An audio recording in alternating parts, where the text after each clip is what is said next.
Muy buenas tardes a todas, todos, todes. Bienvenidas a esta sesión que le llamamos normalmente Diálogo Descoloniales, que impulsamos desde la Red de Migración y Desarrollo, la colectiva a la cual pertenezco. En el día de hoy trataremos un tema que realmente es bastante importante, pertinente, que es el origen de las violencias coloniales, y esto lo hacemos en el marco del 25 de noviembre. Aquí están conmigo compañeras que forman algunas de ellas partes del Quilombo Afrofeminista. Es una red que hemos creado a nivel internacional con compañeras de otras latitudes.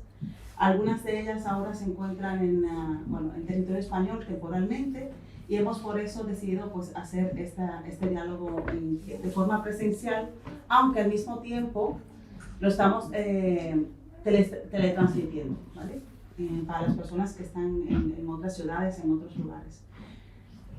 El Quilombo Afrofeminista pues nació de un conversatorio que tuvimos hace unos años, y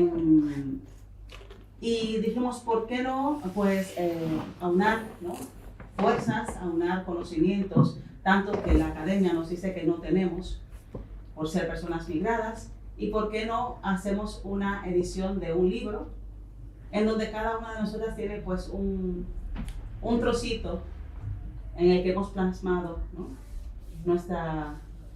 nuestras vivencias. Y de ahí nació pues toda una red, toda una hermandad, toda una sinergia, y nos encontramos hoy también conjuntamente con otra compañera que es Shaima, que también es una compañera que a través de las acciones que hemos hecho, de los lugares donde hemos participado, pues hemos coincidido, y pues decidimos que era una persona bastante también importante de invitar a este espacio y más a tratar este tema.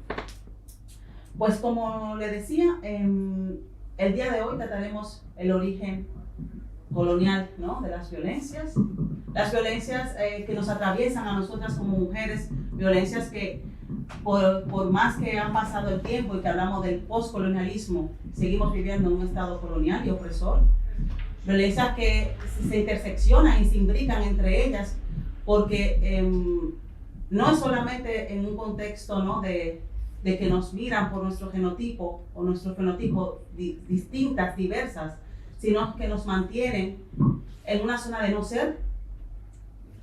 Vivimos violencias institucionales de todo tipo, vivimos políticas públicas que están hechas para nosotras sin tomar en cuenta nuestras voces. Siempre que ejercen violencia sobre nosotras, muchas veces nos dicen, ¿no?, que eso no existe, que somos nosotras que lo vemos así. Y una violencia es hasta el racismo que padecemos cada una de nosotras. Aparte de toda la violencia machista, aparte de todas las vejaciones que podemos también sufrir como personas cuando trabajamos según qué trabajos, y en situaciones casi de semi-esclavitud por no tener unos papeles. Entonces, hoy queríamos conversar con ellas, con estas compañeras, pues desde cada uno de sus territorios, desde cada una de sus vivencias, ¿no?, ¿qué se entiende por violencia colonial? Entonces, yo primero las voy a presentar. Comenzaré por Evelyn. Evelyn Carrasco es investigadora y educadora social, feminista descolonial nicaragüense, es miembro del Grupo Latinoamericano de Estudio, Formación y Acción Feminista, GLEFAS. Ella hace parte de otros espacios en su país y también en el área Yala, que son espacios de intercambio, acuerpamiento y de resistencia. Luego tenemos a Bombo Ndir. Bombo es una mujer senegalesa, es la presidenta de la Red de Migración y Desarrollo, es activista feminista descolonial, defensora de los derechos sexuales y reproductivos de las mujeres subsaharianas. Tenemos a nuestra compañera Shaima Burjasa, no sé si lo pronuncie bien. Burjasa, perfecto. Filóloga licenciada en estudios árabes y islámicos.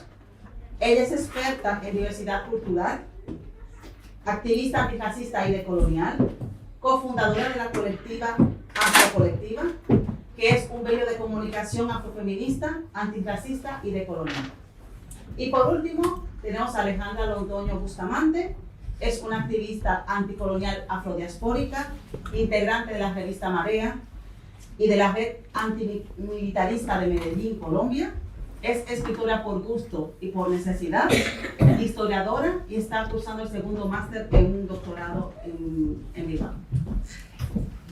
Entonces, ahora yo quiero lanzarles unas preguntas para que ellas puedan reflexionar sobre ellas. Y la primera pregunta que les lanzaré es la siguiente. Desde los lugares y territorios que ustedes habitan, ¿qué entienden por violencia colonial? ¿Y por qué es necesario hoy hablar de violencia colonial? No tienen que ir en orden, sí.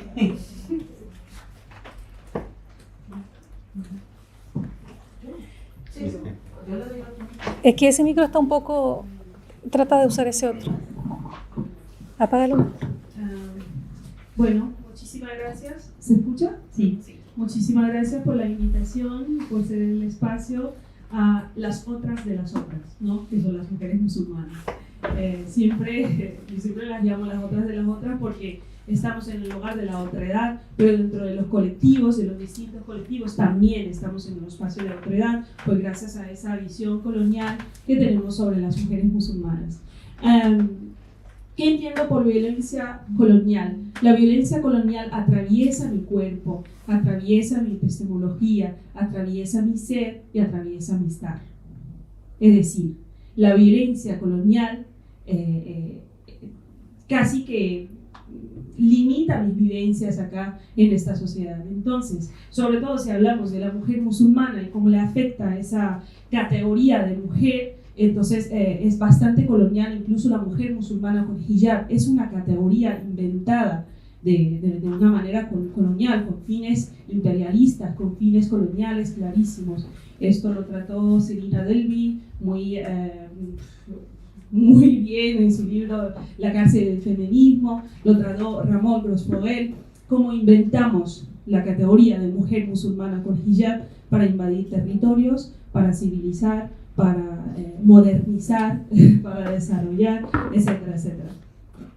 Esa categoría de mujer con hijab la estamos viendo hoy en día constantemente en la sociedad, en los medios de comunicación. Estamos viendo cómo las mujeres musulmanas son cosificadas, son tratadas como eternas pasivas, eternas víctimas del patriarcado, eternas sometidas que no tienen herramientas para liberarse y para emanciparse, y tenemos que salvar, tenemos que educar, tenemos que llevarla a la modernidad. ¿Y qué es la modernidad? Pues sino una colonialidad, una nueva forma de poder, una nueva forma de robar sentires, una forma de robar epistemologías. Entonces, la intersección que atraviesa la mujer musulmana con el hijab, pues no podés imaginar, es una realidad compleja para entenderla, compleja para explicarla y compleja para que la gente te cree que estás en una intersección donde no hay solamente una vía, sino vías. Y vías que no puedes entender tú misma tienes que llegar a entender esas vías y cómo emanciparte. Y por supuesto, desde las distintas instituciones, pues la mujer musulmana con hijab no existe. Y si hablamos de mujer migrante, una mujer negra, afrodescendiente con hijab, pues todavía más. Si hablamos con una mujer migrante, musulmana, visiblemente musulmana, porque no es lo mismo ser musulmana que ser visiblemente musulmana y llevar esa carga de ser musulmana en la sociedad. Ser mujer en esta sociedad me está costando incluso mis relaciones sociales, me está costando incluso mi futuro, porque yo no puedo acceder a un trabajo cualquiera. ser migrante tampoco puede acceder a cualquier espacio institucional, porque estamos claros que aquí hay una ley de extranjería que también es colonial y también es patriarcal. Entonces, son unas distintas intersecciones donde la colonialidad del ser y del saber pues lo está atravesando de una forma muy específica y muy violenta, es demasiado violenta. Y estar en espacios feministas, en espacios donde se supone que tienen que entender esa categoría de mujer, pues tampoco soy mujer ahí. Parece que desaparece tu categoría de mujer y te vuelves musulmana. Y depende del espacio, desaparece una categoría de ti, te vuelves una cosa o otra cosa. En fin, yo en cualquier espacio desaparece la categoría de mujer y resaltan todas las otras categorías. Entonces, dejo espacio para los compañeros.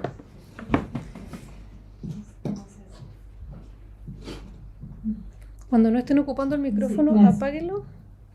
Y ese también está usable, el de allá también se puede usar. Bueno, yo escuchándote y viéndolas también mis compañeras acá, y cuando pensamos en este conversatorio de quilombo que Sara y Alejandra nos invitaron, yo vengo dándole vueltas también porque digamos que yo en esa violencia colonial que hemos vivido en diferentes territorios del sur, yo soy centroamericana, soy nicaragüense y soy mestiza. Y el mestizaje precisamente es una ideología colonial por encima de las otras. No, o sea, yo represento eso.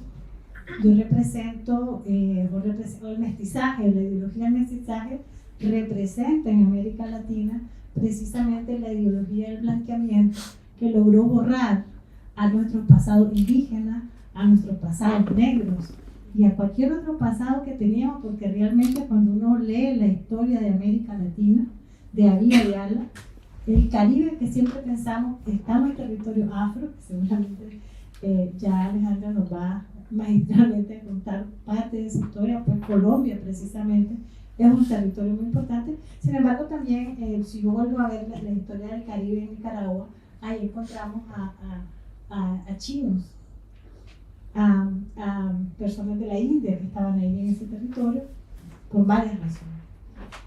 Pero el ser mestiza es una categoría en América Latina o latina, digamos, bien problemática, precisamente porque el mestizaje o el mestizo hegemónico, como de alguna manera lo nombro, sigue reproduciendo hoy, para contestar a Arlene esas preguntas que nos hace, sigue reproduciendo esa violencia colonial que sigue ahí y sigue a través de distintas instituciones que luego ya iremos conversando, pero para mí responder quiero ubicarme desde ahí porque también es una tarea muy importante para nosotras pensar qué posición ocupamos en esa matriz colonial del poder. Tenemos que hacerlo, estamos obligados a hacerlo, porque no podemos de alguna manera siquiera sentarnos a dialogar si no estamos claros de qué lugar lo hacemos. Y para mí es importante, pero también quería contarles que pensando eso, pensaba también, pero también de qué mestizos y mestizas estamos hablando. Porque si bien es cierto la colonialidad del poder y el colonialismo, ¿no?, que articuló las relaciones y las jerarquizó a través de la raza, precisamente una mujer negra o indígena o con el pañuelo, ya hay una jerarquía y entonces son las otras de las otras. Sin embargo, y aquí yo creo, estaba pensando en esa intersección que generalmente nos dicen, bueno, yo vengo de una familia cuya madre es una señora de clases populares y mi padre también, crecí en un barrio popular en Managua, mi madre era una trabajadora doméstica, mi padre era un señor que conducía, yo voy marcada y mi familia va marcada por la clase, sí, pero también por cierto racismo que no necesariamente es por el color de la piel. Y eso tiene que ver, creo yo, que lo digo esto por pensando en cómo esa colonialidad del poder, si bien es cierto, a aquellos mestizos que se amestizan hacia arriba, quiero decir que se van hacia el lado de la blanquitud y quieren ser más blancos, son más o menos recibidos, mientras aquel mestizo de los sectores populares más oscuros, menos letrados y que efectivamente están en una situación en el margen, también van a sufrir una serie de violencias coloniales que incluso se van a reproducir en ciertos espacios liberadores, se supone, para los sectores populares. Por ahí lo dejo un poco como para que dialoguemos.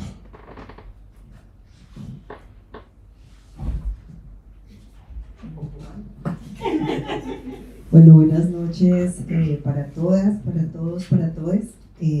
Yo quiero empezar diciendo que a mí me alegra mucho estar aquí sentada con ustedes, hablando de esto que yo sé que nos toca el espíritu, nos duele mucho, le duele a muchas personas, a muchos pueblos, a muchas mujeres todos los días, y que no es tan sencillo a veces sentarse a hablar, y creo que por eso da como un apretón en el pecho, aunque no sea la primera vez que nos sentemos en un espacio como este.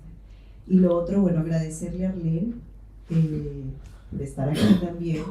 Yo creo que también nuestra, a propósito de la pregunta, la sacabrazos, y yo quiero agradecerle a Arlene, a la red, a Bombo, por supuesto, que es una lucecita para muchas en el camino, y a Chaima acabo de verla, pero la sigo hace mucho tiempo. Así que bueno, yo estoy muy contenta y quiero empezar por ahí, porque a veces estos diálogos como que entramos y cuesta.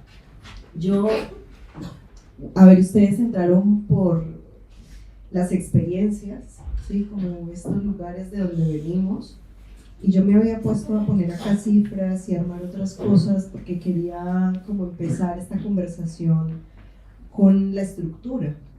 Cuando hablamos de qué entendemos por violencias coloniales, quería empezar por ahí. Eso no quiere decir que vaya a evadir esta parte de la pregunta de desde dónde nos situamos y desde dónde hablamos y cómo debemos hacernos cargo de ese lugar, pero quiero empezar por aquí. A esta pregunta de qué entendemos por violencias coloniales, yo quiero ponerle rostros, tiempos y espacios, porque creo que a veces se nos olvida que hay un genocidio colonial que sigue sin ser reconocido, que sigue sin ser reparado, y que le sigue dando formas al presente que habitamos. Y en esa medida quiero recordar que el 12 de octubre, día que se celebra en mi país, Colombia, como el Día de la Raza, y que en las escuelas debemos disfrazarnos de indígenas y de españoles, y hay una pugna entre chiquitos y chiquitas desde muy temprano por quiénes son los españoles, porque está allí adentro esa representación de lo que supuestamente es lo bueno, lo bello, que hace parte de esa herencia colonial. De lo negro ni hablar, no existe en esa celebración, porque es una celebración, es una conmemoración. Les quiero recordar que ese 12 de octubre de 1492, según está fechado por los historiadores, el continente que hoy conocemos como América descubrió el capitalismo, que el continente africano ya lo conocía. Europa, el continente carroñero, ya había llegado hace mucho a sus costas, ya estaba expoliando sus costas, ya estaba expoliando los pueblos, ya estaba expoliando sus territorios. Dice Eduardo Galeano que ese 12 de octubre, Cristóbal Colón, financiado por los reyes de España y los banqueros de Génova, trajo la novedad a las islas del Mar Caribe. Aquí tenemos una compañera de la isla que denominaron la Española. Hoy Haití y República Dominicana, que hoy mucho tendríamos que decir también de lo que está sucediendo en Haití y por qué lo que hoy sucede en Haití tiene que ver con esta historia colonial, ¿sí? Trajo la novedad a las islas del Mar Caribe. No sé cuál es la novedad. En su diario del descubrimiento, el almirante escribió 139 veces la palabra oro, que hoy se utiliza incluso cotidianamente como eso vale oro. Eso, sí, no sé si lo hemos escuchado, el tiempo que es oro, eso que vale oro, y el oro como nuestro genocidio. Y además el Señor en su diario también escribió 51 veces la palabra Dios o nuestro Señor, a propósito de lo que nos decía Chay. Solo unas cifras y que quiero poner para ahorita profundizar, y a propósito del 25 de noviembre y de lo que ya mis compañeras han nombrado.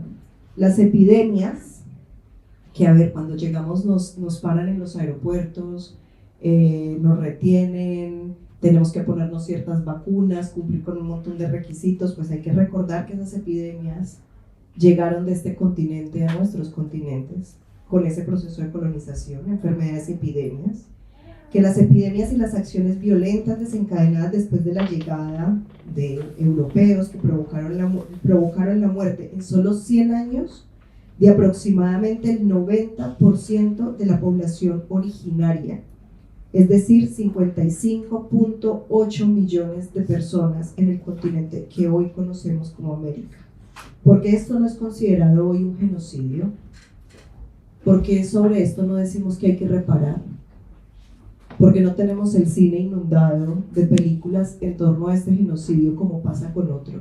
¿Por qué no se reconoce en ninguna corte internacional? Es muy lejos en el tiempo, y como es tan lejos en el tiempo no importa. ¿O qué es lo que realmente encubre ese silencio, ese silenciamiento? Unos 12.5 millones de personas, el número exacto no lo vamos a saber, fueron traficadas desde África, desde el continente africano hasta el continente americano, con el comercio transatlántico de personas esclavizadas que duró desde el siglo XVI hasta el siglo XIX. 400 años aproximadamente de despojo, de expolio, de apropiación de nuestros territorios, que hoy siguen generando la acumulación que puede permitirse tener un continente como este. Volvamos a esto. 12.5 millones de personas traficadas, esclavizadas, enviadas en los barcos. Fue el despojo, expolio y la migración forzosa mayor y más larga de su clase en historia. Y alteró, por supuesto, el curso de la historia tanto del continente africano como del continente americano. Así, mientras un continente, con todas las diferencias que hay al interior de ese continente, por supuesto, se enriquecía y generaba acumulación, no solo de oro, sino de muchas más cosas, a los otros dos continentes se les empobrecía estructuralmente. La pobreza no es pereza, la pobreza no es porque Dios quiso, el empobrecimiento hace parte de esta historia y de unas condiciones estructurales a las que nos han sometido. De los 12.5 millones de personas del continente africano que fueron capturadas, secuestradas y embarcadas a la fuerza hasta América entre 1510 y 1866 aproximadamente, sobrevivieron en el viaje solo 10.7 millones de personas. Porque esto no ha pasado por procesos de memoria, reparación histórica, y reparación histórica no solo simbólica, sino además económica, porque sobre esto no hay ninguna pregunta. ¿Qué pasó con todas estas personas que murieron en el viaje, que murieron en el continente europeo? Sobre esto, ¿qué hacemos? ¿Por qué no hay una pregunta en torno a la reparación histórica? Quería traer estas cifras, y bueno, tengo otras por acá, pero no me voy a tomar el tiempo de mis compañeras. Quería traer estas cifras porque para mí es fundamental que entendamos que las violencias coloniales que hoy vivimos tienen un origen, tienen una historia, pero que además entrecruzan, y esto es muy importante, entrecruzan lo político, lo económico, lo social, lo cultural. Que la pregunta por la acumulación primaria de capitales tendría que estar atravesada por la pregunta en torno a cómo se construye la raza y cómo se construye el sexo de las mujeres racializadas. Para mí eso es fundamental, y de los hombres racializados. Y para mí eso es importante para comprender ahorita cuando vengamos al presente, porque quería empezar recordándonos que ese pasado le da forma a lo que hoy somos, y ahorita volvemos más a propósito de la que ya están diciendo acá las compañeras, ahorita retornamos a ese presente, pero para mí es importante volver al pasado siempre, porque el pasado que nos enseñaron en Occidente es un tiempo lejano, Es un tiempo que ya no existe, es un tiempo mudo, es un tiempo que no habla, es un tiempo que no nos escucha y con el que no debemos interactuar. Pero el pasado, cuando rompemos con esa historia lineal, occidental y eurocentrada, es la vida. Son nuestros muertos, son sus voces enseñándonos qué debemos hacer en nuestro tiempo. El pasado es nuestro presente y es el presente de la división racial, de sexo que tenemos hoy, de la economía en el mundo que habitamos. Y para mí eso son las violencias coloniales, o por lo menos ese es el origen de violencias coloniales que, insisto, hoy le dan forma a lo que somos en el presente. A ver. Hola. Buenas tardes. A las asistentes y, claro, escuchando a sus compañeras tan jóvenes respecto a mi edad, significa que tengo esperanza. Porque estos datos que acabo de salir, el sentimiento y también intentar buscar nosotras, cuando hablo de nosotras, como dice ella, las otras de las otras, con la oralidad que nos van a enseñar, es importantísima de no perder esta oportunidad de buscar, de captar y de analizar. Alejandro habló del comercio triangular. Si os fijáis, el barco que llevaba a las personas en este comercio triangular tenía forma de un cerque. ¿Cómo se dice cerque en castellano? Un cerque. ¿Dónde pone los muertos? Bóveda. Un ataúd. Tiene forma de ataúd. Y cuando vinieron, también utilizaron sus barcos para venir a invadirnos. La Arlen nos dice, tenemos que explicar más o menos cómo nosotros sentimos la violencia y dónde viene la violencia. Pero yo lo hablaré con perspectiva de género, es decir, ¿qué papel jugaban las mujeres cuando llegaron para cogernos desde la esclavitud? Desde que ellos han venido con una cosa premeditada, dicen, nosotros vamos allí con la intención muy bien calculada de cogerlos, de robarlos, pero también de utilizarlo como mano de obra. O sea, lo que tienen hoy, esta gente, pueden pensar que también tenemos un parte que nos corresponde, porque le hemos trabajado nosotros como negros, nosotros como esclavos, nosotros como parte de la humanidad que habíamos sacado, porque si hablamos de la comunidad, desde la cuna de la humanidad estamos hablando de sido creado, que no había ninguna religión en aquel momento.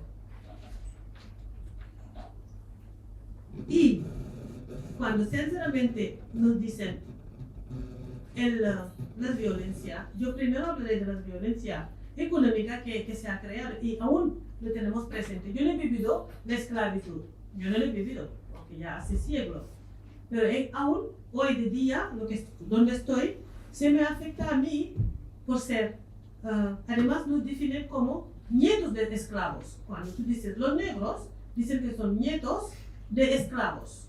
No nos consideran como personas. Somos el único género, personas humanas, que nos llaman por nuestro color. Nosotras. Dicen chinos, americanos, lo otro, pero africanos puede decir, no, dicen negros. ¿Por qué no dicen los españoles blancos? No, nos dicen españoles, franceses, pero somos los únicos que nos llaman por nuestro color. Y esto ya es violencia puro y duro. Pero desde la educación, que es algo tan importante cuando llegaron, nos hicieron quitar toda la educación comunitaria que nosotros hemos tenido de enseñar a nuestros hijos y hijas desde el centro de la comunidad, de decirlo, nosotros somos únicas, nosotros somos comunitarios, nosotros tenemos que vivir juntas, tenemos que cuidarnos mutuamente. Nos dicen, esto no existe, lo que existe es el individualismo, 1 más 1 son 2, y punto. Eso también es violencia. Pero es violencia cuando dentro de Francia, que era el país colonizador. Pero es que no solamente fuimos colonizados por Francia, pero también por los portugueses, o sea, pasaron de uno a uno. Nuestra lengua hoy es una lengua oficial, el francés, y dicen que somos independientes desde 1960, pero seguimos allí con la primera lengua oficial, el francés, porque si no, nuestra lengua no vale. Y llegas aquí también, te encuentras de que nuestra lengua no es lengua, sino es idiomas, o es dialectos. Sí, que no, tú lo que tú tienes es dialecto, no es tu idioma. No, es que tenemos idiomas. Aquí en España, que es también plurilenguas, ¿no? Se hablan castellano, catalana, vasco, gallego y todo. Pero tú vienes aquí y te dices, aquí hay problema. Para vosotros es problema. No, para nosotros no es problema. ¿Por qué no es problema? Porque cuando llegaron habían visto que tenemos la capacidad, sinceramente, de en un solo país hablar casi 36 y no nos cuesta absolutamente nada. Entonces, ellos son quienes tienen problemas, pero nosotros no tenemos problemas. Y luego el tema de decirte, aquí, por ejemplo, yo tuve unos profesores franceses muy bien que me enseñaron a escribir, ¿vale? Pero es que yo no sé nada de mi país, geográficamente, ni históricamente. Porque es como si no les interesaba que nosotros sabemos lo que tenemos, por ejemplo, abajo tierra. Porque los recursos naturales que tenemos han intentado girar nuestra cabeza hacia allá. La mayoría de los estudiantes era por el L, la L, el bachillerato L. Sí. Cuando vas a la universidad te enfocaba, no tú haces L1, L2, porque la S, toda la S que es científica, pues tú no lo tocas porque tu mente ya no llega, no te llega por tanto. Así que es duro. Es duro. Entonces yo, por ejemplo, esta mañana cuando vuelvo a escuchar el mensaje político, ¿no? la violencia política que vive una mujer que está aquí autóctona, entonces la gente puede ya ahora mismo pensar, es verdad que ellas también tienen derecho de quejarse, porque la ministra que le están diciendo es autóctona, blanca, yo soy negra y estoy reivindicando esto, me dice, es que tú pides mucho. No estoy pidiendo mucho, estoy pidiendo una igualdad, de decir, tú y yo somos lo mismo, y tú y yo lo que tú reclamas es lo que yo estoy reclamando, y conjuntamente podemos buscar dónde podemos apoyarnos uno a uno para hacer este cambio que no es una petición, no es una ayuda que estamos pidiendo, sino es un reconocimiento de un factor muy importante, es derechos pisados que Occidente ha hecho a nosotros como mujer. Las guerras han utilizado a la mujer como arma de guerras. En el trayectorio, cuando venimos también, o sea, estamos pensando de que sinceramente hoy este día es un día para mí muy importante, que debemos hablar, cada uno, si hace falta llorar, lloramos, porque a veces toca en el corazón. Cuando ayer, en una charla, una mujer me preguntó, ¿pero por qué viniste en España?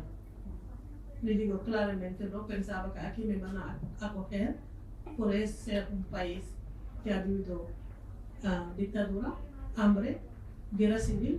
Yo no viví en mi país y pensaba que cuando llego aquí me dirán, vente aquí tú. No lo hacen. ¿Por qué? Porque están olvidando su memoria histórica. Están olvidando lo que ha pasado no hace nada. Y eso nosotros africanos lo tenemos aquí presente. Por lo que tú dices. Lo tenemos presente, nos ayuda a hacer el presente, pero también dibujar lo de mañana, porque no queremos que lo que ha pasado vuelva a pasar.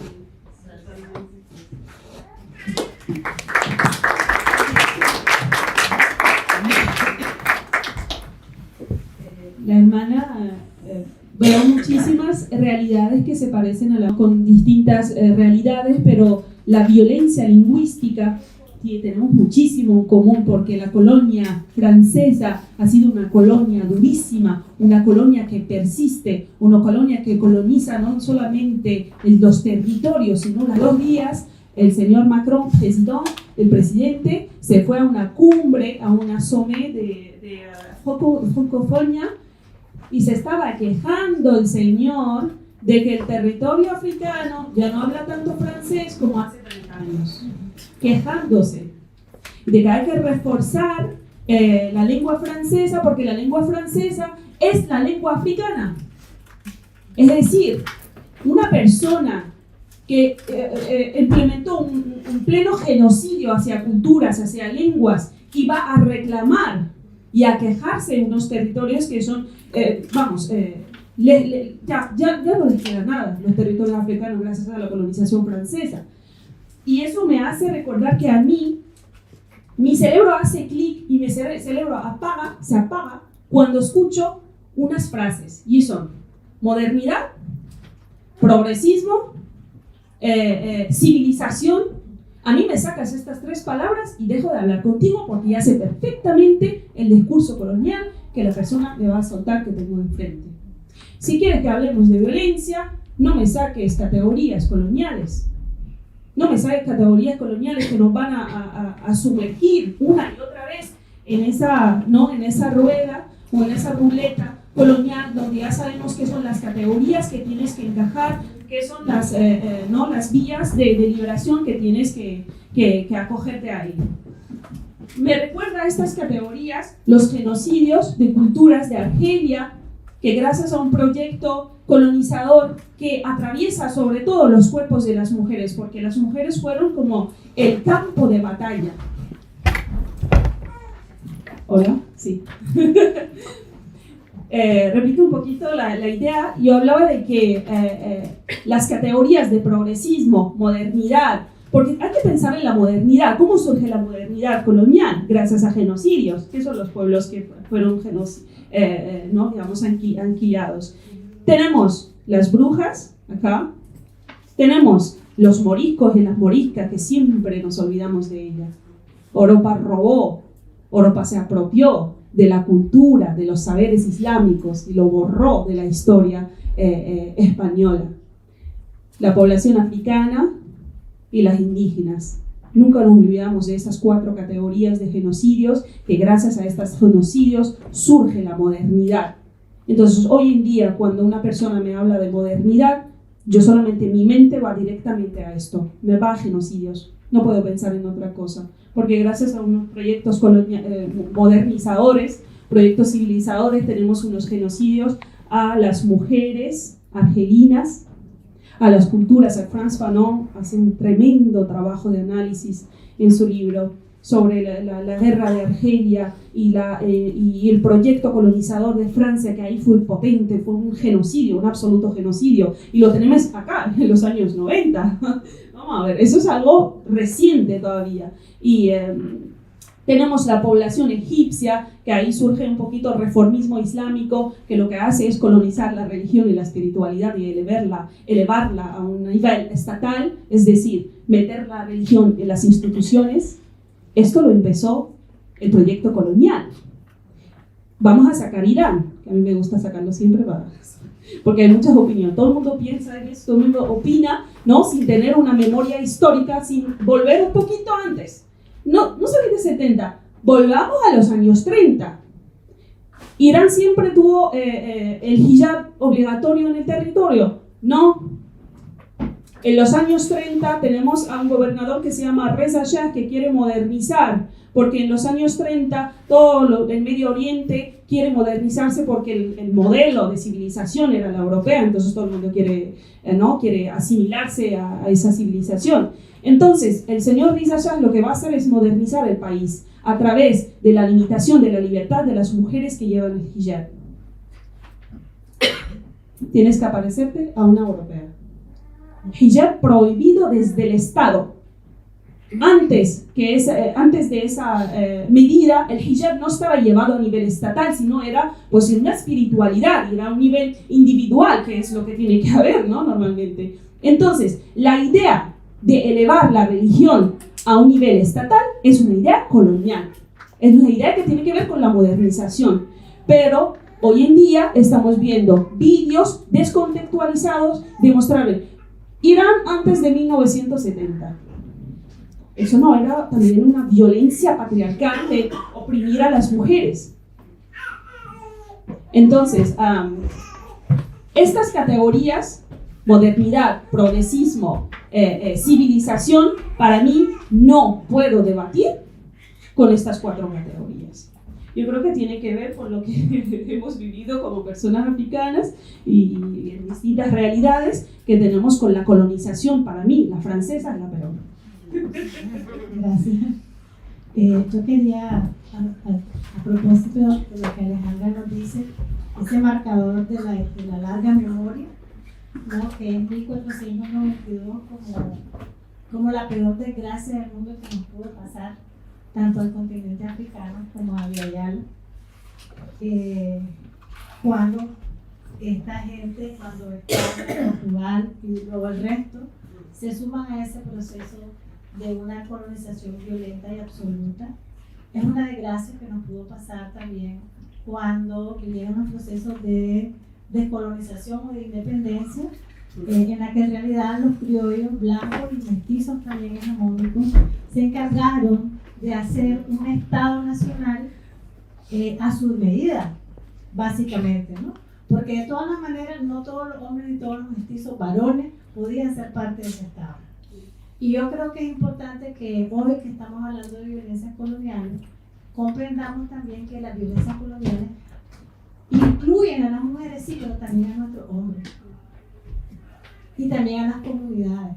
Y esa es una de las grandes diferencias que yo tengo con el feminismo blanco cuando hablamos para mañana, el día 25 de noviembre, Día de la Lucha contra la Violencia de las Mujeres. Voy a volver a esa idea después, solo quiero introducirla, porque también Alejandra nos recordaba Haití, y yo había propuesto que habláramos de Haití ahora, porque en Haití, a colación de lo que están viviendo hermanos haitianas y de ascendencia haitiana en Dominicana, donde precisamente tenemos la encarnación que está en todos nuestros países de un Estado colonial, de un Estado que se piensa blanco y que le dice al resto: usted ya no es ciudadano, usted ya no es ciudadano. Nunca lo hemos sido.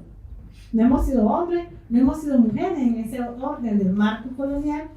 A nosotras y a nosotros no se nos ha tratado como humanos.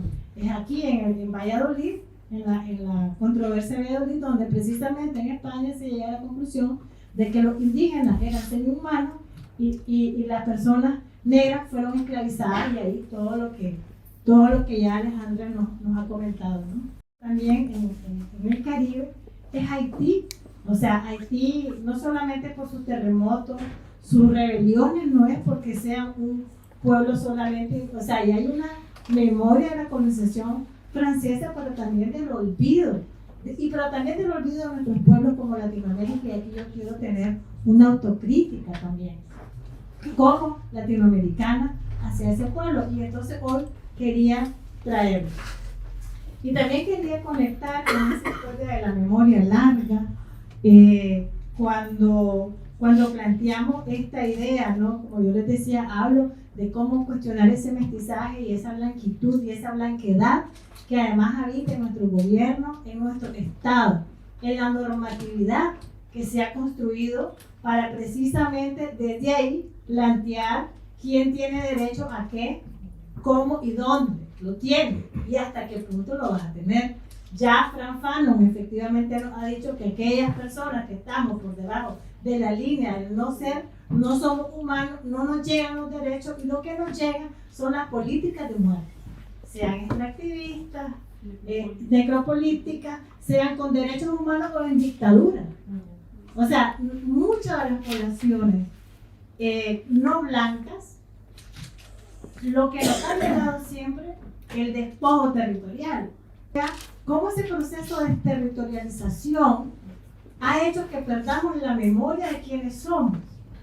¿Cómo construir en nosotros desde esas historias negadas, borradas precisamente por esa ideología de la blanquitud o el mestizaje en el caso de América Latina?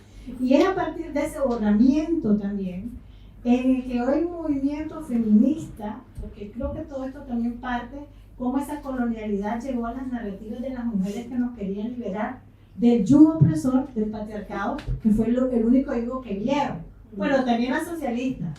O sea, hay que reconocer que las socialistas, en plena disputa con Marx, le plantean a Marx o a los marxistas que aquí nada de nada, que la violencia no es burguesía clase, sino que nuestros hombres en las clases bajas nos están pegando y hay una violencia específica Y está bien, y yo creo que he de reconocer, porque también yo no nací de colonial, o sea, yo vengo de un movimiento feminista en mi país que hemos luchado con esa categoría de la violencia de género. Y yo quiero reconocer el enorme trabajo y el enorme dolor que implica acompañar a una compañera cuando sufrimos violencia de género, por supuesto violencia machista. Porque ese feminismo que nos quiere emancipar, que nos quiere liberar, es producto de esa matriz moderna colonial. O sea, ni más ni menos. Ese género, o sea, no existe una cosa. Yo ahora estar aquí viendo algunas cuestiones que se han escrito en la academia y he leído cosas como este título: Género desde lo decolonial. Y yo digo, bueno, no sé si en qué me perdí yo, pero yo entiendo que el género es una categoría colonial. Yo no le puedo analizar las relaciones patriarcales o las relaciones de un análisis de género decolonial, eso no existe. Y pensé, claro, pero esta operación que hacen ciertas académicas o en la cooperación o en el Estado es bien interesante porque siempre lo han hecho.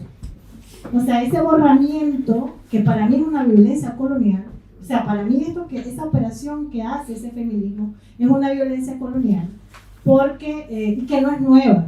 Entonces ahora volviendo a esa memoria del pasado, que es a donde quiero llegar, cuando habla Alejandra, ¿no? Y todos ustedes hablando un poco de ese volver al pasado para entendernos hoy. Casi todo, por lo menos, no voy a decir todo porque se me hace, pero en América Latina, ¿no? Nosotros tenemos una historia de ese legado de la lucha y la reivindicación política del movimiento feminista. Y ya sabemos todas que la operación genealógica es de la ola, ¿no? La ola 1, la ola 2, y la ola 3, y la ola 4. Creo que estamos ahora en la ola 4. Bueno, entonces, ¿qué pasa? Cuando yo voy a una historia en mi país, por ejemplo, para no hablar de otros, sino de ahí, y entonces eso que nos enseñan, ya que nos enseñó la academia y que las mujeres lograron enseñarnos desde otros espacios para saber quiénes eran esas mujeres que habían hecho algo por nosotras. Entonces yo me voy a 1920 y algo en Nicaragua, 30, y está una señora que se llama Josefa Toledo, y ella es como nuestra ancestra, dicen. Porque ella pues luchó por la educación, por el derecho al voto y todo eso que ustedes ya pueden imaginar. Y cuando uno va hacia atrás y dialoga y se da el tiempo de escuchar y realmente de hacerse esa pregunta, ir más hacia allá, es una compañera garífuna, afroindígena, la que nos habla de Barauta. Y Barauta es la compañera de Satuyé, que es un líder garífuna que está luchando en la Segunda Gran Guerra del Caribe y que le dice a Satuyé que mande a todo su ejército a travestirse y ponerse ropa de mujer para ganarle a la armada inglesa. Y entonces cuando uno rescata de la memoria oral del pueblo, para que está hablando de una gesta de una mujer que no está siendo oprimida, que no es débil, que no es el ángel del hogar, que está luchando a la par con su territorio contra un imperio colonial, esa historia no aparece. No podemos verla, no queremos verla. Entonces a mí me parece que en esa lucha de qué son las violencias coloniales y en qué espacio nosotros la vivimos, el movimiento feminista es colonial. Aunque nos acompañe y nos diga que nos va a hacer una ley de protección especial para nuestros cuerpos y nuestras cuerpas, es una violencia colonial porque no reconoce nuestra historia y nuestras agencias. Y nuestras agencias las empieza a reconocer en ese cuento del empoderamiento, pero ese empoderamiento tiene un ABC. Es un ABC. Y para terminar, sí, también tenemos que reconocer la lucha de las mujeres en Europa, y ya nos recordaba el genocidio de la casa de brujas. Pero como muy bien dice mi amiga Aura Cume y varias compañeras de coloniales, claro, evidentemente ese patriarcado en aquel momento que se está reorganizando el sistema mundo va a agarrar el cuerpo de las mujeres europeas que tenían conocimientos, que manejaban, y las va a llevar a la hoguera, sin embargo, y pierden su humanidad como género, pero esa humanidad la recuperan por la raza, cuando en nuestros pueblos esa colonialidad del poder que jerarquizó a través de la raza, ese eje racial, su blancura les permite efectivamente ponerlas por encima de nosotras. Y no solamente por encima de nosotras como mujeres, sino también de hombres. Porque los hombres, y no es que no esté diciendo que puede ser machista o no, ese no es mi debate ahorita, sino es decir, los hombres indígenas y negras esclavizados no eran hombres. No podían siquiera, como dice Angela Davis en su libro, los hombres en las familias esclavas, el que mandaba era el patrón, era el esclavista. Entonces, ¿de qué patriarcado estamos hablando? Como este feminismo que habla de que está luchando contra la violencia y el patriarcado, ¿de qué patriarcado y de qué violencia y de qué mujeres realmente está hablando? Y ahí me parece también una violencia colonial que no hablemos de esto y que sigamos en campañas universalistas globales en Latinoamérica, hablando de ni una menos. Y obviamente que yo quiero que no nos menos. Yo quiero también que lleguemos a nuestra casa y que no nos violen y que no nos maten. Pero eso no es solamente nuestro problema hoy en un territorio como América Latina o África. Esa violencia no puede ser la única en la que nosotros podamos estar pensando, porque entonces no estamos viendo realmente la película completa.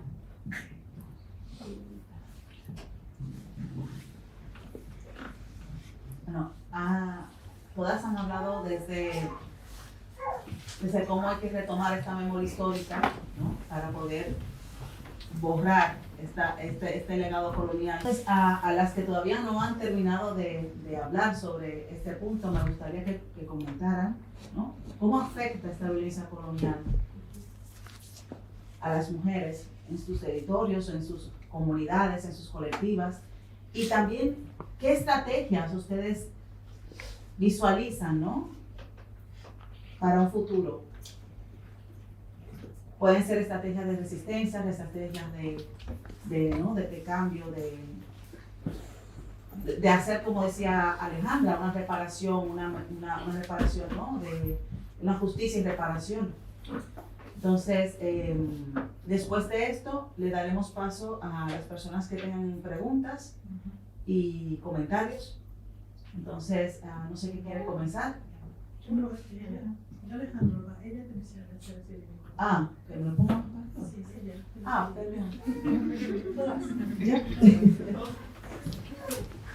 Bueno, ¿cómo afecta y estrategias?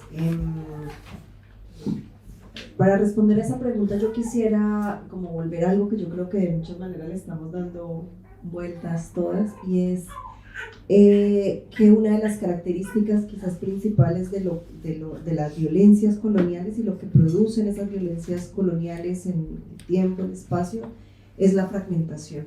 Es una fragmentación, y es una fragmentación no solo en los modos en los que vivimos, porque creo que ahí no tanto, pero sí en los modos en los que miramos e interpretamos lo que vivimos.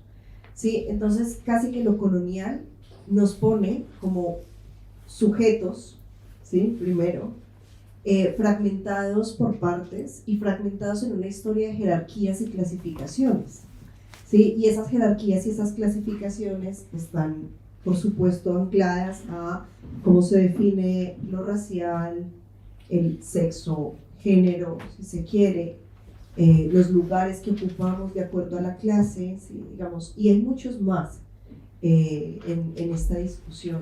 Que tienen que ver incluso con las edades en determinados momentos. Bueno, entonces esto es bastante complejo, pero es fragmentación a partir de unas jerarquías y unas clasificaciones. Y yo creo que eso es uno de los efectos fundamentales como de lo que nos hace lo colonial en el tiempo, que el neoliberalismo, y ahí me doy un salto gigante de siglos, de unos cuantos siglos, que el neoliberalismo, por lo menos en la historia de ese continente, y a profundizar esa fragmentación, ¿sí? Y cuando digo que por lo menos en ese lado el mundo llegó a profundizarlo, Es este esfuerzo del neoliberalismo en su campo social, ¿sí? Por volvernos cada vez más identidad y más sector, ¿sí? Y eso tiene una historicidad, eso no fue algo espontáneo y eso no hace parte de las historias y de las luchas que muchas vivimos, ¿sí? Para muchas, y yo no tengo tantos años, bueno, ya tengo algunos, pero no tantos, pero yo aún recuerdo la olla, el barrio, la zona rural y el trabajo comunitario. Lo he vivido, lo he habitado y no recuerdo ese trabajo realizado de acuerdo a la identidad esencial que yo habitaba, ¿sí? De acuerdo a si yo era mujer, si era empobrecida o no, si era una mujer negra o afrodescendiente, no recuerdo esa fragmentación y siento que eso fue tomando un vuelo que ya estaba, insisto, esto viene en efecto de clasificación, jerarquización desde el problema, desde el hecho colonial, pero que el neoliberalismo viene a darle una nueva forma que altera mucho lo que somos hoy, ¿sí?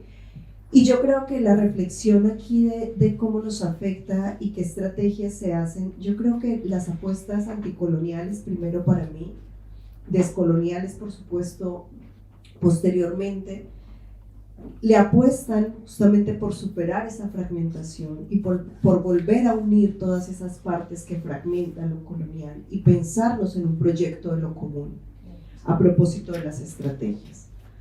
Por eso, la pregunta por cómo afecta a las mujeres o cómo nos afecta como mujeres es la pregunta por cómo nos afecta como pueblos, cómo nos afectan nuestras existencias colectivas, cómo nos afecta en eso que denominamos como sociedad absolutamente a todas las personas que los habitamos, ¿sí? Porque también pareciera que el problema y a lo que lleva lo colonial y las violencias que produce solo tuvieran que, digamos, reflexionarse y pensarse desde cuerpos oprimidos, violentados, clasificados y jerarquizados como lo inferior, como lo no humano, pero es que lo racial, todos los debates en términos de la clase también da posibilidades, da acceso, da privilegios, permite movilidades, opone barreras, ¿sí?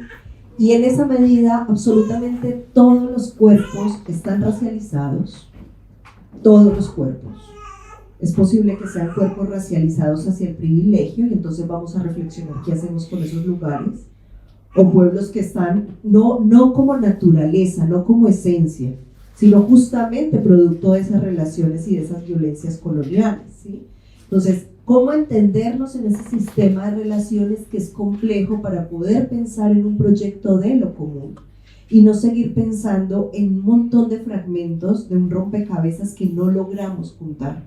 Para mí es necesario y por eso proponíamos este diálogo, ¿sí? Y bueno, a propósito de la pregunta de Arlene, que cuando hablamos, podemos por supuesto hablar de las violencias coloniales sobre los cuerpos de las mujeres, específicamente en este caso de las mujeres negras, de las mujeres indígenas, podemos ampliarlo, digamos, acá, las mujeres musulmanas, podemos hablar cómo funciona, por supuesto, porque existen maneras en que se expresa la violencia allí, ¿sí? Pero yo creo que el llamado justamente de este diálogo es cuando hagamos el zoom sobre cómo operan las violencias, no perdamos de vista que esto es mucho más amplio y que queremos pensarnos es un proyecto de lo común y que lo común implica pensarnos todos, todas y por supuesto entender cómo operan esas violencias de manera también particular, pero que no nos volvamos a perder en lo particular. Y yo creo que estamos en un momento de intento de avance, o de, no sé si avance es la palabra, pero de movernos en esa dirección, ¿sí? Y por eso este llamado permanente, que hay violencias que insisto, sobre las mujeres negras, por ejemplo, en el caso de Colombia, porque sé que hay una pregunta específica sobre las mujeres. Las violencias coloniales permanecen en el tiempo, se reactivan todo el tiempo y vuelven y reaparecen en contextos como la guerra, por ejemplo, ¿sí?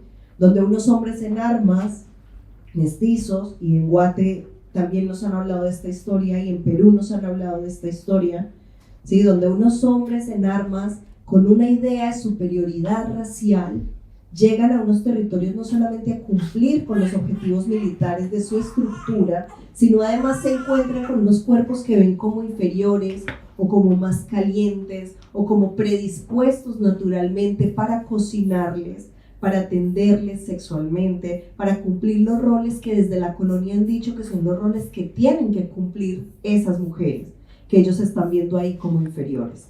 Ahí es donde el problema colonial como hecho, ¿sí? Que tiene una historia larga, le vuelve y le da forma a nuestro presente. ¿Sí? Y eso es fundamental que no lo perdamos de vista. Porque, insisto, esto no se queda en el pasado y podríamos ahorita mirar un montón de casos, de testimonios, de lo que hoy se perdió esa historia, todo lo que aquí ha pasado, no se habla. Sí, es posible que no estén atravesando un momento de conflicto armado, pero por ejemplo quienes venimos de países en confrontaciones armadas en este momento, sabemos cómo las violencias coloniales le siguen dando forma a los repertorios de hombres en armas que hoy están metidos en distintos territorios. Está ahí y tenemos que verlo como un problema común para resolverlo como un problema de lo común también.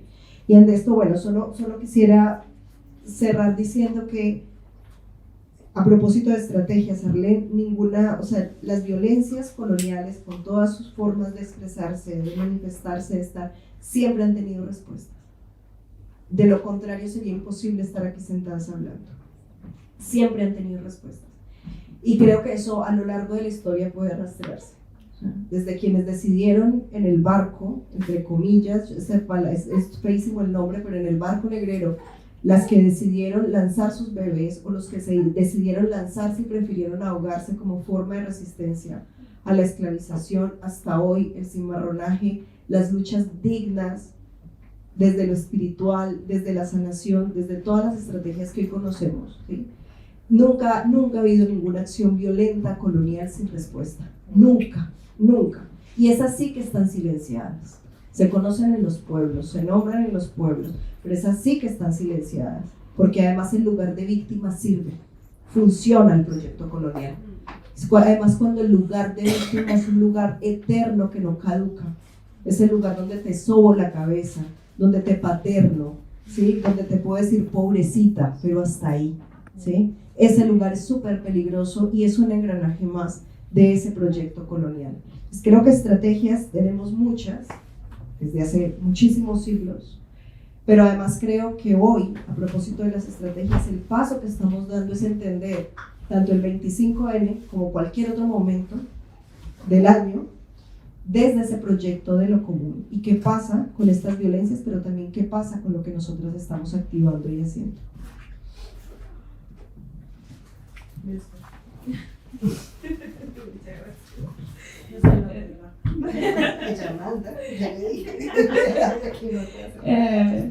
La hermana habló de que tenemos estrategias y el problema de la colonialidad es que nos encierra en una categoría de víctima y una eterna víctima.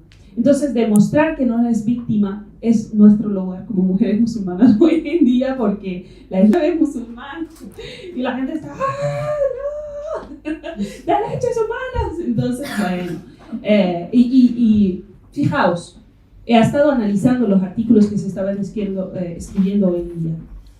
Mencionamos la palabra mujer mujer musulmana, a lo largo de los artículos.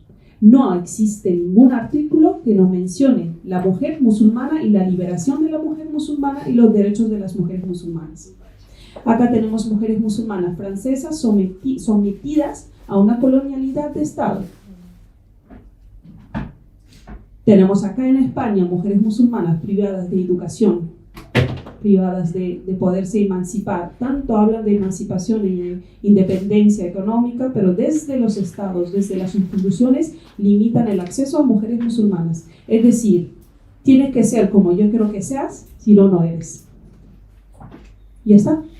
Entonces estamos demostrando constantemente que no somos ellas las víctimas de esa categoría de mujer musulmana con hijab, una categoría colonial inventada desde el orientalismo, desde la islamofobia para unos proyectos imperialistas. Lo hemos visto en Malí por parte de Francia, lo hemos visto en Afganistán por parte de Estados Unidos, lo hemos visto en Irak por parte de Estados Unidos, lo hemos visto también En Irán, hoy en día, que se quiere llevar a cabo un proyecto imperialista usando los cuerpos de las mujeres musulmanas y nos estamos dando cuenta.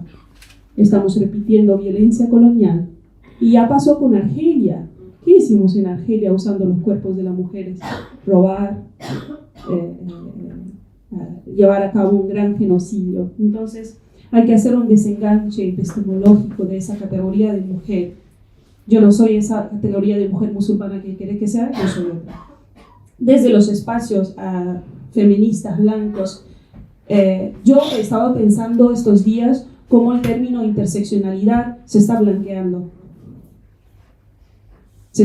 La blanquitud se está apropiando del término interseccional. ¿Qué categorías se limitan? A la clase, sexo, género, capacitismo. ¿Qué tienen en común estos? ¿Qué tienen en común?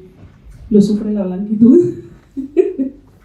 Y no tenemos la raza, que no la sufre la blanquitud. Entonces, desde el término interseccional lo están implementando en absolutamente todas las instituciones, privando de la raza. Y surgió la interseccionalidad para la raza. O sea, entendemos la gravedad del asunto. Hay que hacer un desenganche epistemológico, hay que dejar de esencializar a las mujeres musulmanas, dejar por una vez ya las olimpiadas de opresión, por Dios, en los espacios de feministas, en los espacios de blanquitud, en los espacios de emancipación. Estamos constantemente hablando de olimpiadas de opresión y la interseccionalidad surgió para evitar precisamente esas olimpiadas de opresión que nos enfrentamos a ella cada vez que, bueno, por lo menos yo cada vez que hago charla, pero yo soy una mujer y sufro, pero yo soy pobre, pero yo soy yo, o sea, hay una ceguera hacia las otras realidades que, bueno, que no les afectan. Sirina Delby hablaba de la mujer con hijab como una categoría colonial. Tenemos que quedarnos con esto y analizarlo cada vez que vemos noticias sobre la mujer con hijab. No existe la mujer con hijab. Existen mujeres musulmanas, existen mujeres espirituales, existen mujeres que están intentando constantemente ser, y desde los años 90 con la la red de Musawa de musulmanas estaban planteando un feminismos islámicos, y constantemente les estamos diciendo que no eres aceptada, este no es tu sitio. Desde el feminismo blanco hegemónico, mujeres musulmanas planteando una vía de liberación y emancipación desde los contextos, y le estamos diciendo que no. Se está repitiendo la historia, igual lo que pasó con las mujeres negras en Estados Unidos. Hoy en día lo estamos viviendo con las mujeres musulmanas. Desde absolutamente todos los espacios le estamos quitando silla. Entonces, quería dejar este pensamiento de la mujer musulmana con hijab. ¿Qué categoría está teniendo en los distintos espacios y en qué espacios le estamos dejando? Estamos constantemente hablando por ella e intentando liberarla de yo qué sé. O sea.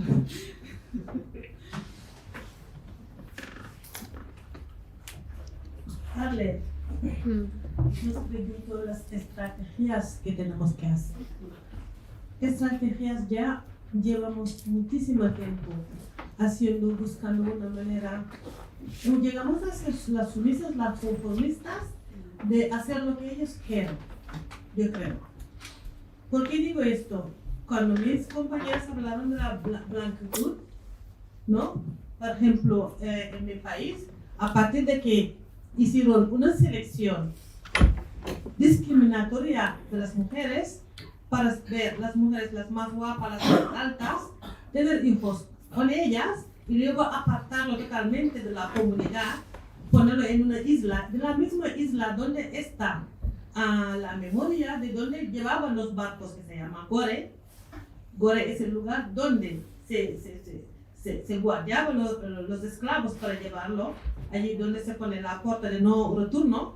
Allí mismo guardaban los hijos y hijas mulatas que han tenido con las mujeres negras, y darlos educación para que siguen gobernando, porque la mayoría de esas hijos que llamamos nosotros señoras, porque les llaman señoras como un orden, ¿no?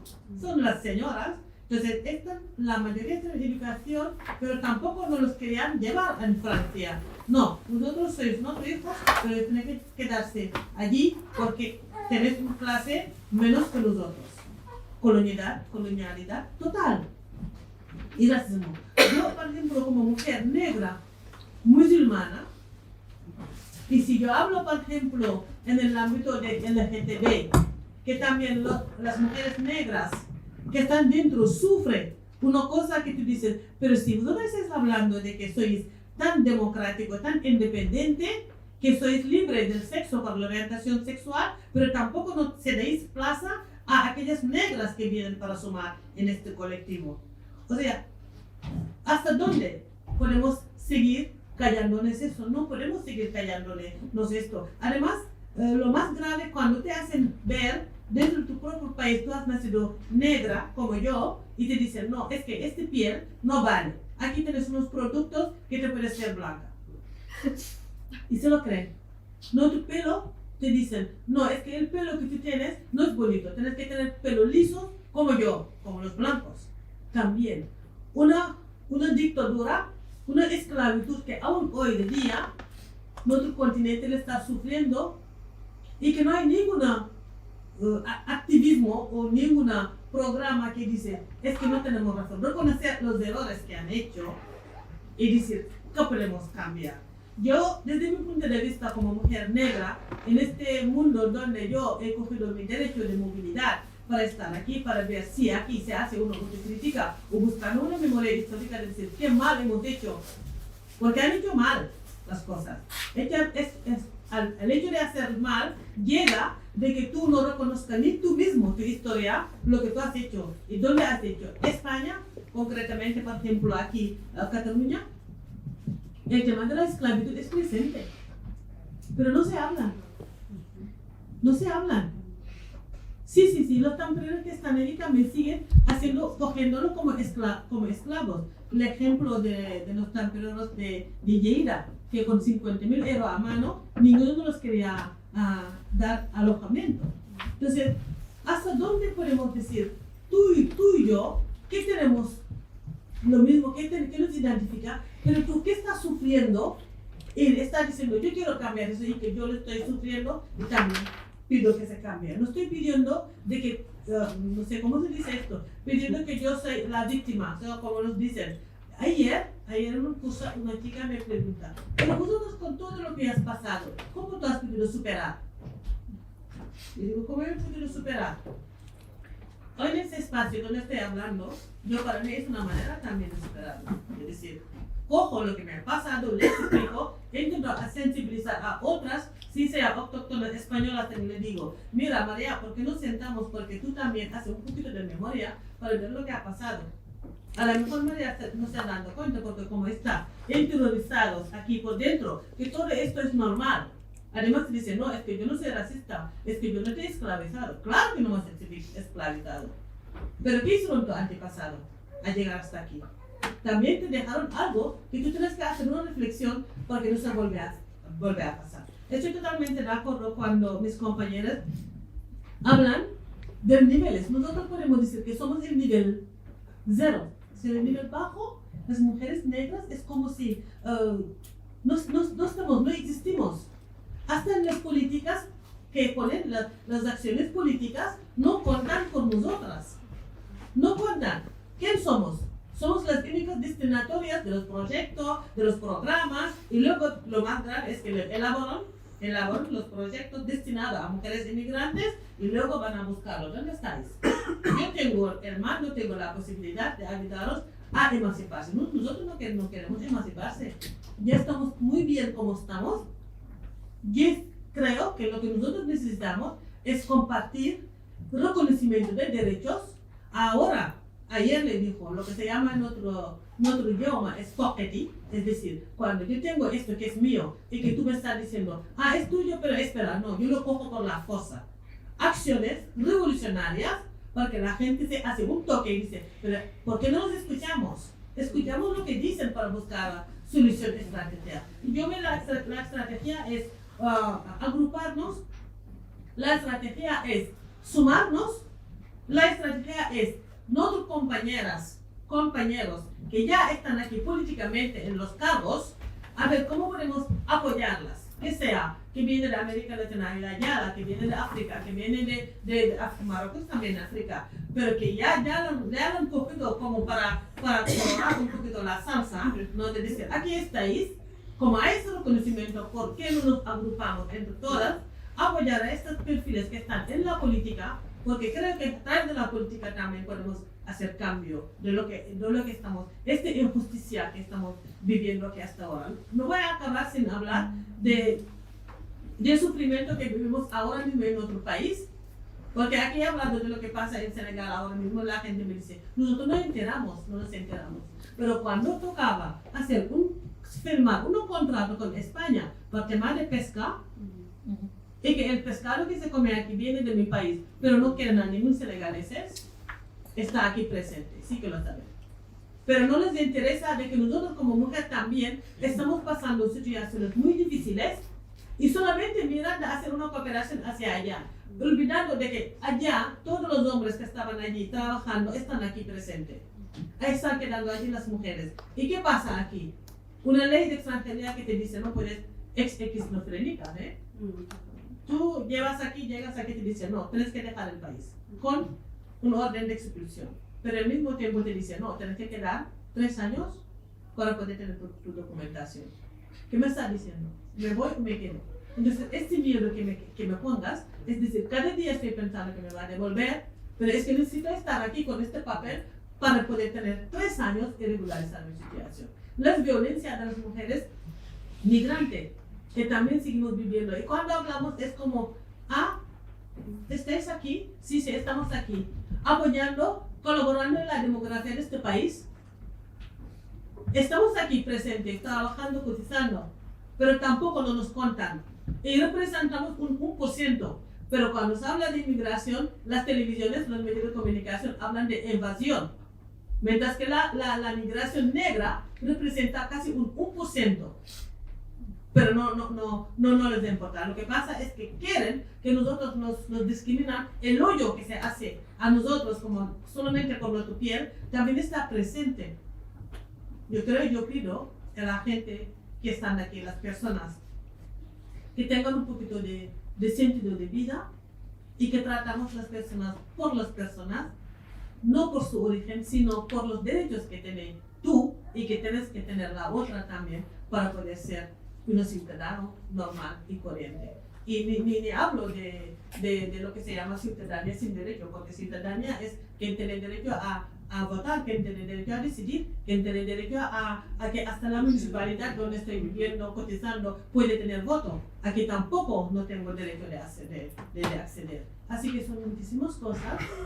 No soy víctima, yo no estoy haciendo una situación de victimizar, no, sino estoy reivindicando derecho. A mí, si no me han dejado de estudiar a mi país, si no me han dejado de ser libre, porque ellos estaban allí y aún siguen allí. Mi país no puede hacer nada de su dinero sin Francia. Nuestra economía y todos los países que se desarrollan es porque gestionan su economía. Nuestra economía está gestionada por Francia. Y contamos con los jóvenes de los movimientos que están creando para poder acabar con eso, porque es a través de los movimientos que podemos también hacer muchísimas cosas. Gracias.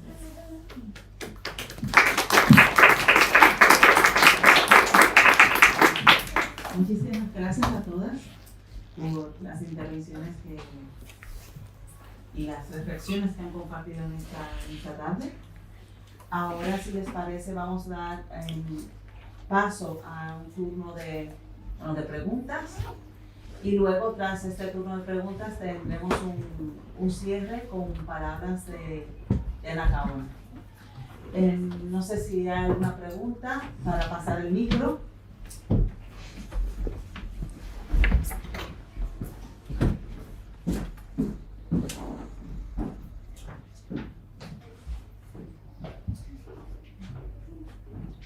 No sean tímidas y tímidos, ¿eh? O alguna reflexión, si no tienen pregunta, algún comentario.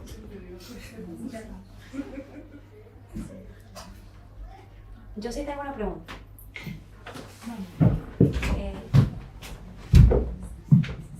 bueno, es sobre todo para que me quede claro, porque es algo nuevo que escuché hoy, el tema de las mujeres negras dentro del colectivo LGBTQ+. Sí.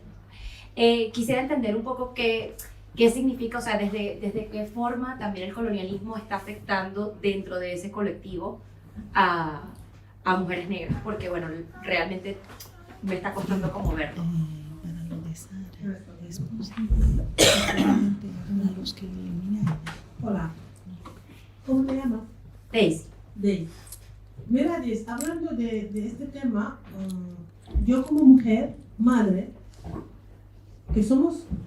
que parimos la humanidad, ¿no? Y te encuentras de que tu hijo o tu hija ya ha cogido una orientación sexual por su derecho, ¿no? Para Sí. hacerlo. Y que nosotros dentro de nuestra creencia, yo soy musulmana, y muchísimas religiones tampoco no aceptan esta realidad.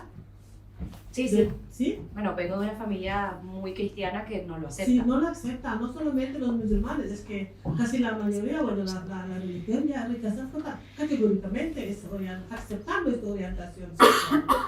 Entonces, la lucha de decir, yo me voy a luchar para salir, para decir que soy así, pero solamente por ser negra, los blancos que dicen que tienen derecho hasta que tener un día extraordinario, que es el día de LGTB, y se manifiestan, pero tú como negra no tienes espacio, no te queremos, porque tú eres del nivel bajo.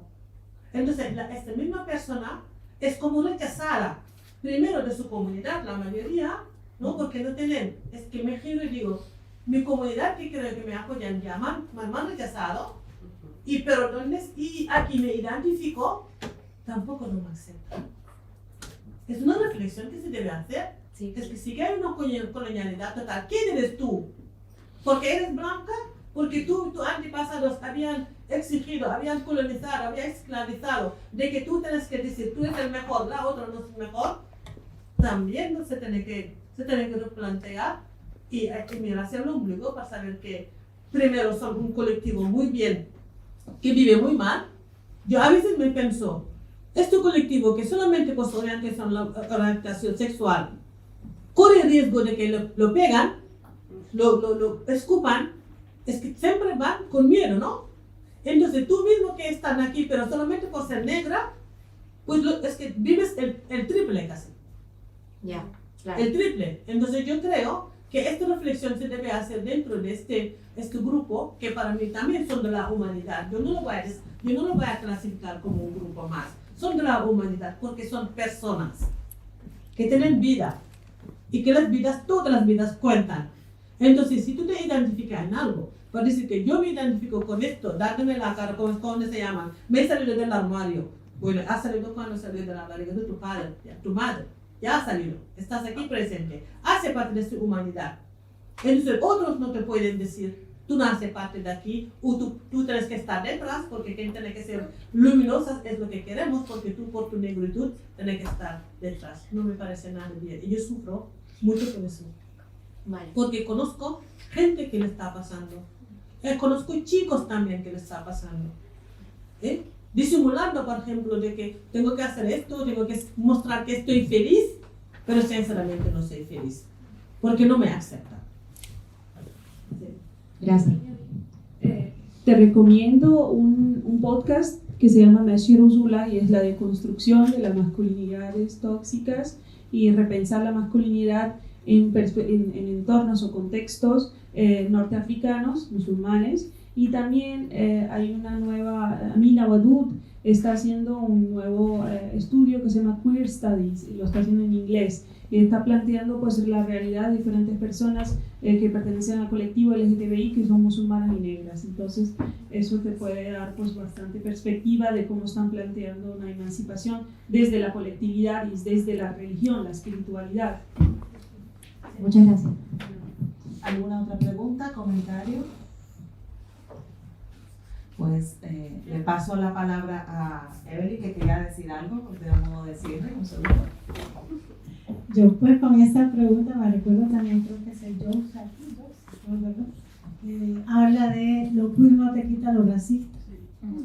¿verdad? Entonces, bueno, volvemos a lo mismo, ¿no? Esa colonialidad está instaurada en los movimientos de la disidencia sexual, no solamente aquí en el contexto español, en Latinoamérica también hay todo un gran debate sobre eso. Pero yo quería cerrar un poco porque luego muchas de las estrategias que ya plantearon y lo que se ha venido haciendo en la memoria larga de los pueblos no blancos y de resistencia, y precisamente estamos aquí, quieran o no, la Europa o Estados Unidos, digamos, hoy estamos viendo una migración terrible y nuestros pueblos yendo también hacia ese norte global. Y estamos aquí, a pesar de que, no ustedes que están aquí, pero digamos sectores de la sociedad blanca occidental nos quisieran muertos. Y no estamos aquí, estamos vivos y estamos resistiendo. Pero yo no me quería ir sin dejar de decir un poco lo que ya han dicho todas, pero es como decirlo. Yo creo que hay una tarea no solamente de nosotras y de nosotros y de nosotres en nuestros territorios, de desprendernos de esa modernidad, colonialidad, o de seguir tejiendo espacios, complicidades para descolonizar o procesos descolonizadores que nos permitan esa resistencia en este momento de expansión brutal de ese capitalismo. Pero yo también les dejo a las personas que están acá, que son blancas, de origen europeo o no europeo, pero particularmente el europeo, que una de las grandes pendientes para que también esto funcione, como decía Fanon, creo que la Europa le urge precisamente iniciar ese proceso de descolonización y esa memoria de su pasado colonial. O sea, si bien es cierto, hoy en el Estado español se está debatiendo la ley de la memoria, pero estamos hablando precisamente de esa memoria de la que hablaba Björn. Pero la memoria que Europa y que España particularmente tiene una deuda, no solamente con nuestros pueblos, sino con las generaciones que son ustedes, es volver a ver ese pasado imperial, esa memoria colonial de todas las cuestiones que precisamente tienen que ver con nuestro presente y que tienen que ver con aquellas cuestiones que nos posibilitan vernos, reconocernos o acercarnos, a veces como aliadas o no, lejos de esa mirada de víctima, lejos de esa mirada paternalista o de superioridad. Entonces yo creo que estos espacios también es importante que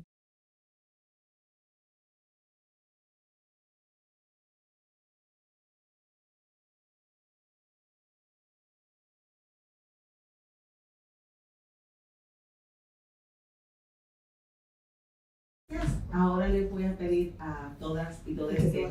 No, tampoco así, por favor. Que se sienten de este lado. Ahora le daremos paso a nuestra compañera Sara Cuentas, quien nos va a hacer un cierre performance con las palabras de Ana Caona.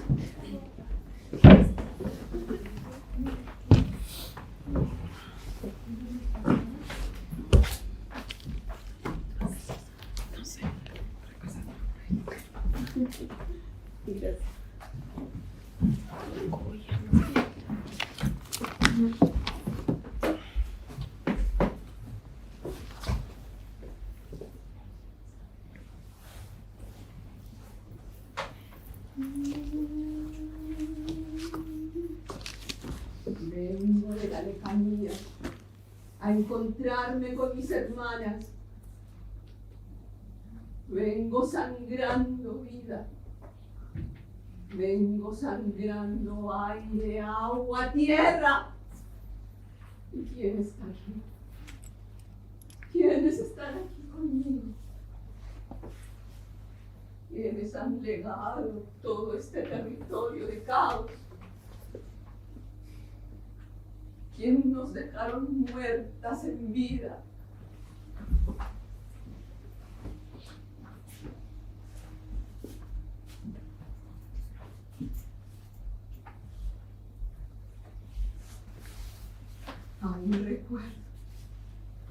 Aún recuerdo ese día cuando estábamos cantando estábamos bailando y llegaron en esos.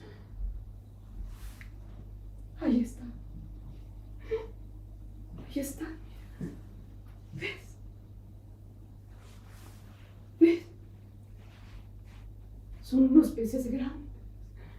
Creo que son de madera. ¿Qué pasa?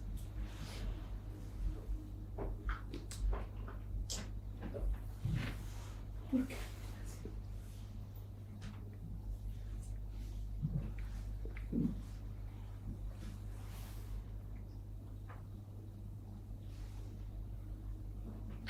Ya están bajando. Caminan como nosotros.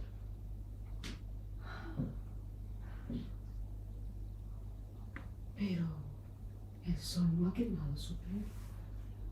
No. Hay vida. Hay vida.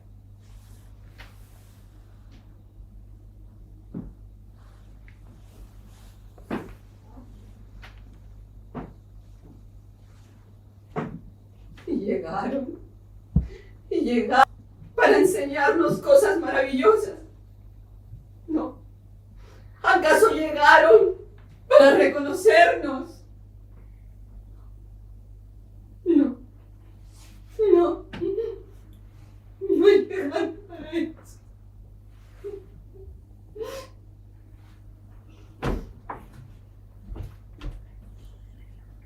Pero no.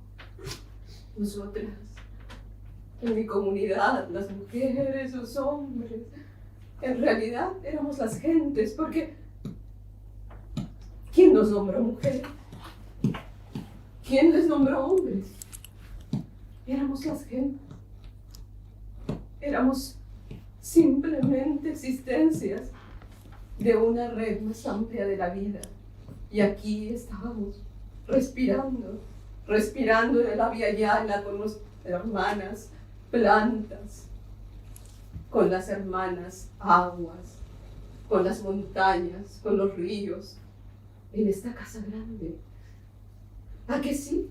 En esta casa grande donde había vida, en este territorio donde había vida. De ahí viene ella. Tú. Shh. Está colonizada. Está colonizada con ese aparato que nos separa cada día.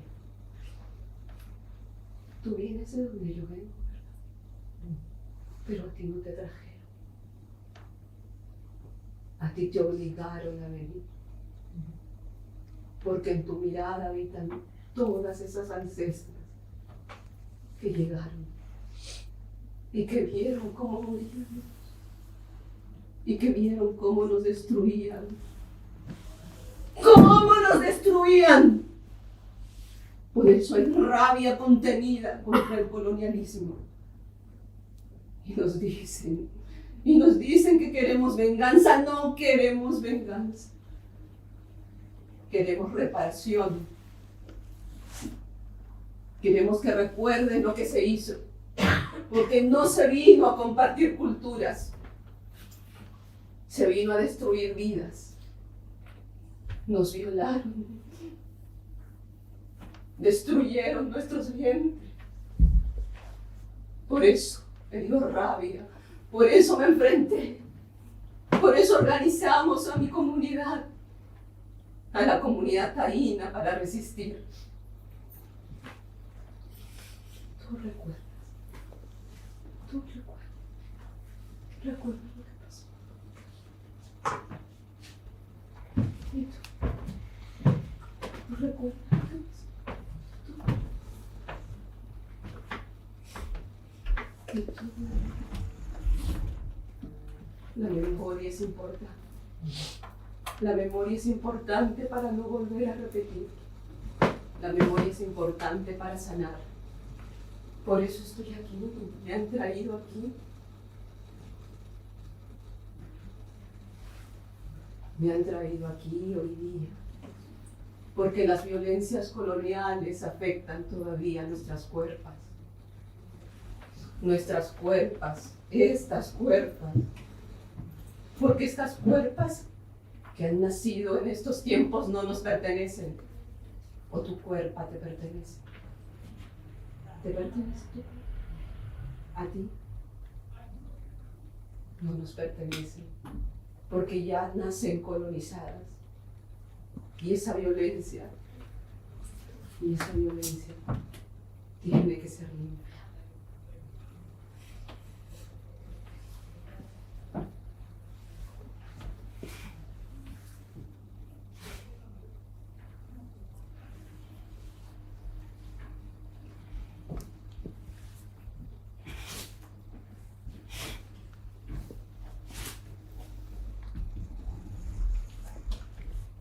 ¿Saben quién soy? ¿Saben quién soy? ¿Cómo me han dicho que soy? ¿Cómo dijeron que me llamo?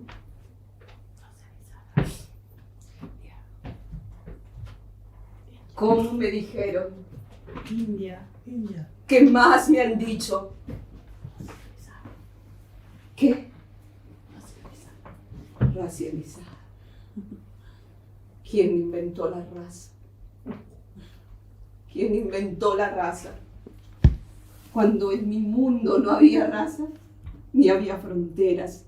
¿Quién inventó las fronteras? ¿En tu mundo había fronteras? No. ¿En el tuyo? ¿Y en tu primer territorio hay fronteras? No.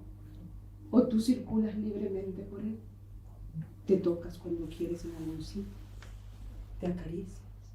¿O esta mano tiene que pedir permiso a la otra para tocar el otro lado? No.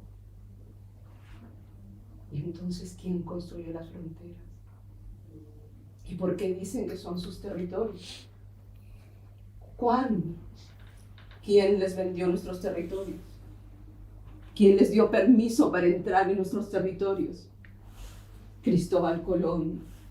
Yo en esos barcos aún lo veo y está llegando. Y llega a descubrir que Nada. no venía a descubrir nada, venía a querer apropiarse de territorios, a querer apropiarse de nuestras cuerpos. Por eso es que la rabia está contenida en nuestros cuerpos, en nuestras cuerpos. Esa rabia que nos hace ahora mismo estar luchando. Las hermanas que han hablado hoy día, que las he escuchado. Y la hermana que me ha prestado su cuerpo para que pueda hablar.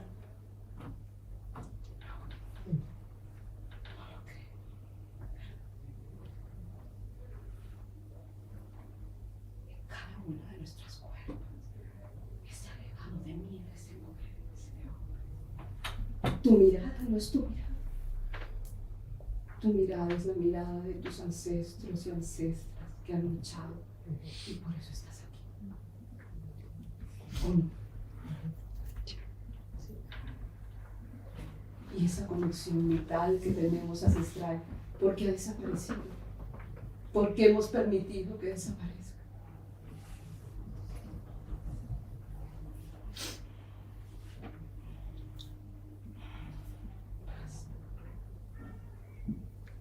Pero para ese colonizador, aún lamentándolo opresor, estamos aquí vivas. Estamos vivas. Estas vidas están vivas. Y aunque haya a punto de estallar una guerra, nuevamente una guerra, por tu afán de control opresor, todavía seguimos vivas. Y aunque la Madre Tierra nos está diciendo, ya estoy cansada, estoy agotada, me ha subido la temperatura como cuando tú te enfermas de fiebre, porque tienes una infección dentro. ¿Cuál es la infección que afecta a la Madre Tierra? ¿El qué? El capitalismo. ¿Qué?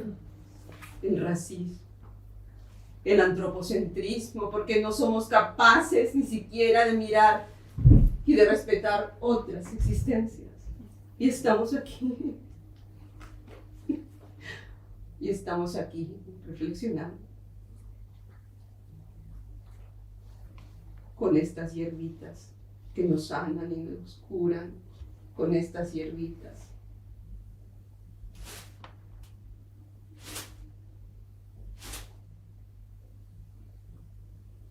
¿Qué es lo que hago?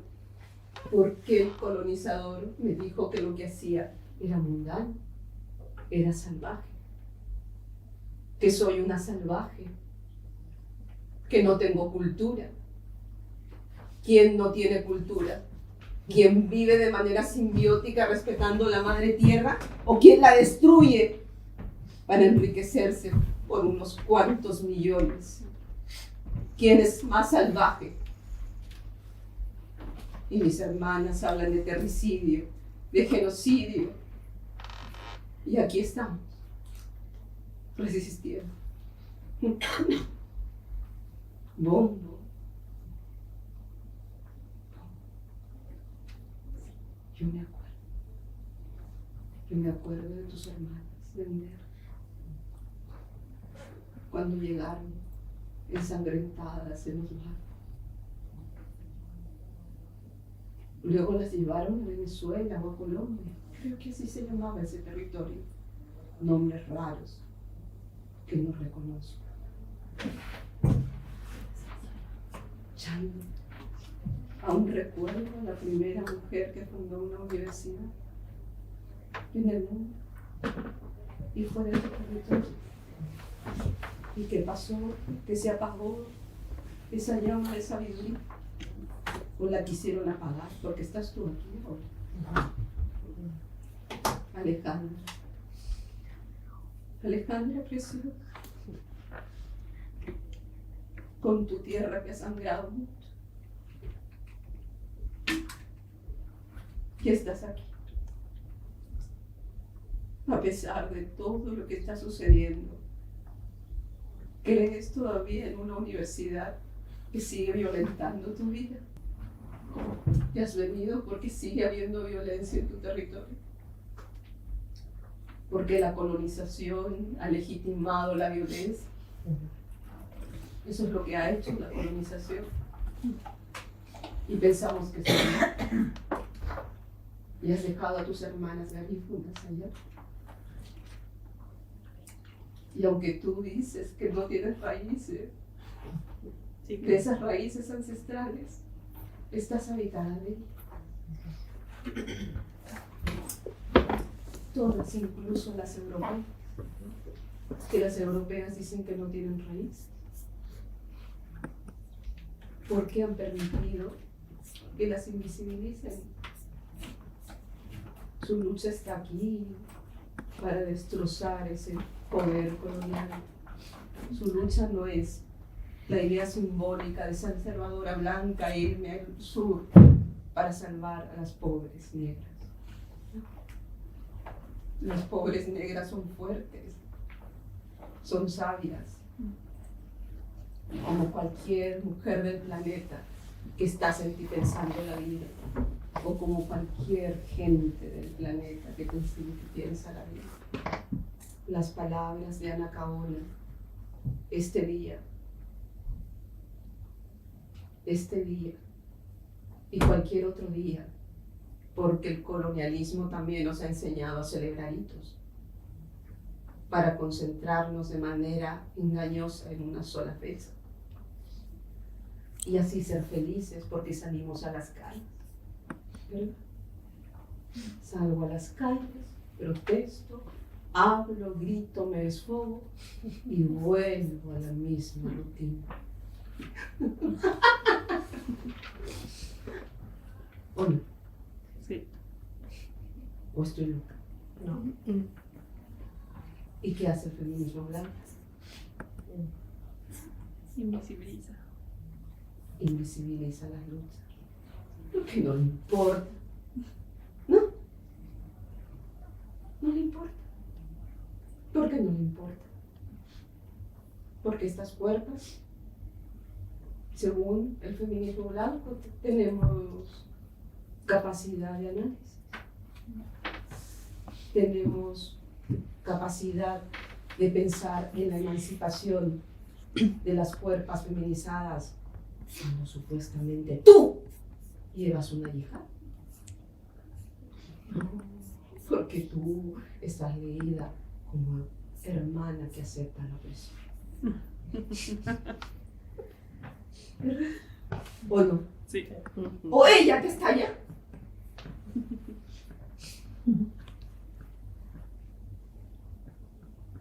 ¿Y quién ha dicho qué opresión estamos aceptando y qué opresión no aceptamos? Entonces voy a hacer una limpia a todo este